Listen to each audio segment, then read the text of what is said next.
Skuad Garuda mengkilas tabunya Arab Saudi, 2 gol tanpa balas lewat penampilan mengkilap Marcelino Ferdinand. Lalu bagaimana peluang timnas Indonesia setelah meraih kemenangan perdana? Kita akan tanyakan pada pengamat sepak bola nasional Firzi Idris. Selamat malam Bung Firzi. Ya, selamat malam Mbak Nizrina, selamat malam semua.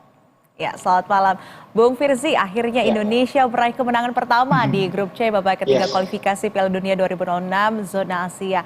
Nah, pandangan Anda nih, bagaimana penampilan skuad Garuda malam ini Bung Firzi?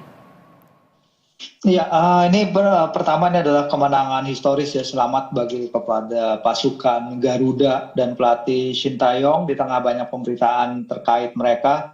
Kita lihat bagaimana putaran ketiga kualifikasi ini ini biasanya menjadi kuburan nih bagi tim-tim Asia Tenggara, bagi Vietnam, bagi Thailand yang dari 20 pertandingan yang mereka mainkan secara bersama hanya bisa sekali menang di ronde ini. Memang ronde ini adalah putaran akhir yang sangat membahayakan bagi tim-tim Asia Tenggara.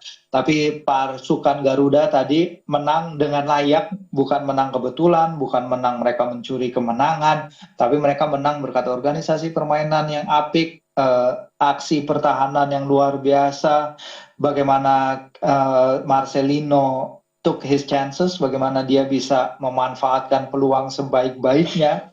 Gol pertama dan gol kedua sama bagusnya, dan ini adalah ya bukti yang harus diberikan oleh pasukan Shin setelah hasil-hasil yang kurang menguntungkan ketika menghadapi Bahrain dan ketika menghadapi China. Karena kalau ketika kita menghadapi Jepang, ya itu ya udahlah, pertandingan itu pasti kita levelnya memang terlalu jauh dari Jepang. Tapi yang penting adalah bagaimana kita menghadapi Bahrain dan China, dan di sini mereka membuktikan kualitasnya melawan tim yang juga langganan Piala Dunia ya.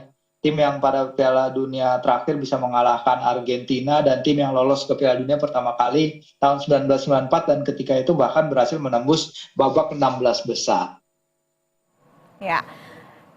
Sepakat dengan kata-kata Anda bahwa ini merupakan laga yang memang pantas didapatkan Indonesia yang keluar menjadi pemenang, dan Indonesia ini butuh 40 tahun untuk bisa mengalahkan Arab Saudi, dan kemenangan ini dicetak di hadapan ribuan pendukung Garuda begitu kan, dan ini tentunya menjadi momentum Shin Tae-yong untuk bisa memaksimalkan sisa laga selanjutnya, terutama untuk main kandang melawan Cina dan juga Bahrain. Nah, catatan Anda untuk Coach Shin Tae-yong ini seperti apa Bung Firzi?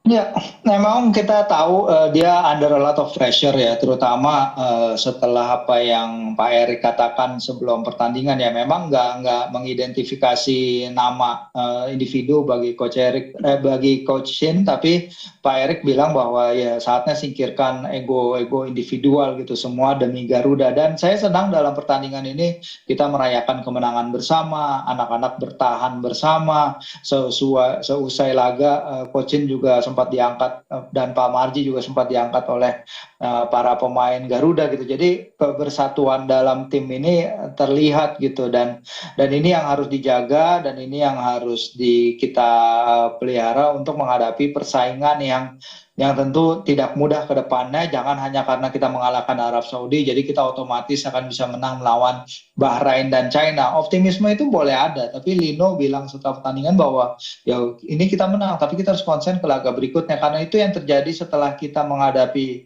Arab Saudi di pertandingan pertama di Jeddah, terus kita menahan Australia, terus habis itu kemudian banyak orang Indonesia berpikir bahwa kita itu otomatis mendapatkan poin di Bahrain dan di China, 6 poin atau bahkan 4 poin orang-orang mengatakan ketika itu. Tapi ya ternyata kenyataannya it's harder than that. Kita bukan berarti kita menang laga pertama terus laga kedua ketiga kita otomatis dapat angka yang sama. Nah, ini yang harus dijaga mentalitas anak-anak. Untungnya ada cukup banyak waktu ya hingga Maret untuk biar euforia kemenangan ini sedikit menurun, dan anak-anak bisa konsentrasi ke pertandingan berikutnya. Ya, tentu kita harapkan nanti di laga-laga selanjutnya ini tetap bisa menjaga optimisme, semangat, dan juga soliditas di dalam timnas Indonesia tersebut.